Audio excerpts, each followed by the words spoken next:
नमस्कार छात्रों। आज हम बताने वाले हैं कि जीवन परिचय कैसे लिखें बोर्ड के पेपर में।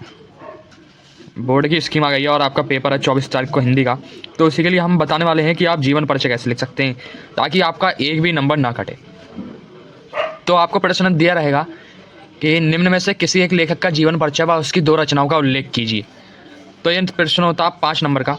सबसे पहले कॉपी में आपको लिखना है, जैसे मानिए छठा प्रश्न का आप पहला खंड कर रहे हैं तो ऐसे लिखेंगे प्रश्न संख्या 6 खंड 1 का उत्तर। और इसे कुछ डेकोरेट वगैरह करके लिख देंगे ब्लैक स्केच से। ध्यान रखिएगा, ब्लैक स्केच से।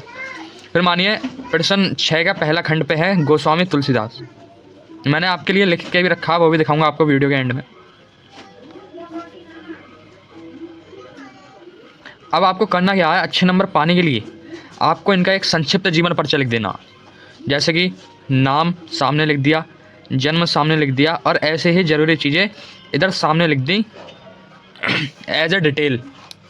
फिर उसके बाद इधर आपको हेडिंग डालना रहेगा जीवन परिचय। जीवन परिचय अभी पूरा एग्जाम्पल दिखाऊंगा आपको, जैसे करना है पूरा एग्जाम्पल दिखाऊंगा, लिख के रखा है दोस्तों आपके लिए। इधर से आपको जीवन परिचय लिखना शुरू करना। अब जैसे कि हमें इस जीवन परिचय को पैराग्राफ के रूप में लिखना है, जिससे कि हमारा जो जीवन परिचय है वो देखने में और आकर्षक और सुंदर लगे। तो जैसे कि मानिए आपने 3 लाइनें लिख ली, 3-4 लाइनें लिखी और आपकी चौथी लाइन जो है इधर से ख़त्म हो रही है। समझ रहे हैं ना? आपने एक पैराग्राफ लिख दिया इधर पूरा और चौथी लाइन आपकी इधर ख़त्म हो गई। तो पैराग्राफ बनाते हुए जैसे अगली लाइन इधर से शुरू कर देनी है। जैसे कि मानिए हुआ था इधर आ गया, कुछ भी आ गया। अब ऐसा ही लिख देंगे अगली लाइन से, ऐसा कहा जाता है कि। राइटिंग पे मत जाइएगा दोस्तों, मैं आपको केवल समझाने के लिए कर रहा हूँ। ऐसा कहा जाता है, ठीक। फिर ऐसा ही पैराग्राफ बनाते हुए 4-5 लाइनें लिखनी है और आपकी वो लाइन फिर से इधर ख़त्म हो गई। फिर अगली पैराग्राफ जो स्टार्टिंग करना है, जैसे कि मानिए इनकी माता का नाम, तो ऐसे स्टार्ट करेंगे। ऐसा देखने में आपका आकर्षक लगेगा और एग्जामिनर भी आपकी कॉपी चेक करने पे खुश हो जाएगा और आपको दे के जाएगा पूरे 5 नंबर। उसके बाद जैसे गोस्वामी तुलसीदास जी की 2 रचनाओं का उल्लेख करना है, तो आपको डालना है इनकी रचनाएं निम्नलिखित हैं।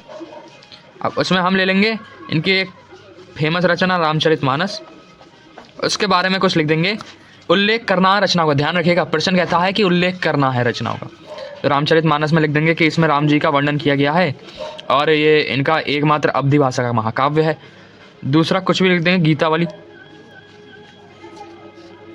इसमें भी तुलसीदास जी ने श्री राम की महिमा का वर्णन किया है। चलिए ये तो हो गया हमारा पूरा बेस कि हमने कैसे समझा। एक बार फिर से देख लेंगे। जीवन परिचय लिखना है तो सबसे पहले उसका प्रश्न डालेंगे कुछ इस तरीके से, ब्लैक स्केच से। फिर ये वाला जो रहेगा ये गोस्वामी तुलसीदास या लेखक का नाम या कवि का नाम, ये डालेंगे ब्लैक पेन से। और इधर की जो चीज़ें होंगी वो डालेंगे ब्लैक पेन से और इधर के डालेंगे ब्लू पेन से। और इसे अंडरलाइन जो करेंगे वो करेंगे ब्राउन स्केच से, ब्राउन स्केच या ब्राउन मोटा वाला पेन। ठीक है, ऐसे इधर अंडरलाइन आपको हर जगह ब्राउन से ही करेंगे तो बेहतर रहेगा। फिर जीवन परिचय हेडिंग डाल के पैराग्राफ बनाते हुए जीवन परिचय लिखना है, जैसे कि हमने लिखा है यहाँ पे। और उसके बाद इनकी 2 रचनाओं का उल्लेख करना है। आप चलिए दिखाते हैं एग्जाम्पल कि लिखना कैसे। देखिए हमने गोस्वामी तुलसीदास जी का जीवन परिचय ले लिया। हमने डाल दिया प्रश्न संख्या 6 खंड 1 का उत्तर। 1 पे थे गोस्वामी तुलसीदास जी, तो ऐसे लिख लिया। जन्म सन 1532 में, मृत्यु 1623। संक्षिप्त जीवन परिचय में इनका सब जो डिटेल थी इस जीवन परिचय में वर्णित वो लिख दी। अब फिर शुरू हुआ इधर से इनका जीवन परिचय।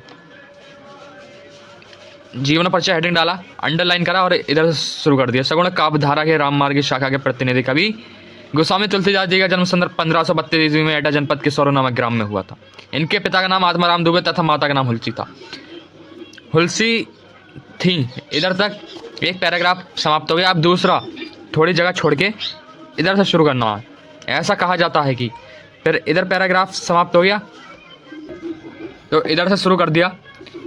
जन्म लेते ही इनके मुंह से राम नाम का उच्चारण हुआ, जिसके कारण इनका नाम राम बोला रख दिया। मूल नक्षत्र में जन्म होने के कारण इनके पिता ने इन्होंने नरहरिदास के आश्रम में छोड़ दिया। ठीक ऐसे ही इधर पैराग्राफ समाप्त हो गया। तो इस वाली लाइन से थोड़ी जगह छोड़ के नया पैराग्राफ स्टार्ट किया कि बड़े हो जाने पर इनका विवाह रत्नावली से हुआ। एक बार यह अपनी पत्नी के पीछे पीछे ससुराल पहुंच गए।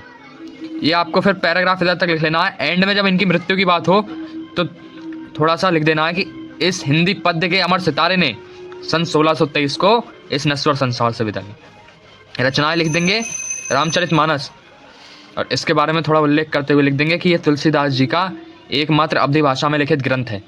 और दूसरी रचना विनय पत्रिका दार्शनिक विचारों से मुक्त परिमार्जित ब्रज भाषा में रचित है। इसकी रचना पदों में हुई है। सबसे बढ़िया करके आपको ये लिखना है संक्षिप्त जीवन परिचय, क्योंकि जो लेखक है वो आपके पूरे जीवन परिचय का सार इधर ही देखेगा और आपको 3 नंबर देगा इधर और 2 नंबर दे देगा रचनाओं पे। टोटल होगा आपके 5 नंबर। वीडियो अच्छी लगी हो तो सब्सक्राइब कर देना दोस्तों, और बोर्ड से रिलेटेड कोई भी दिक्कत हो तो तुम्हारा भाई अभी इधर बैठा है। धन्यवाद।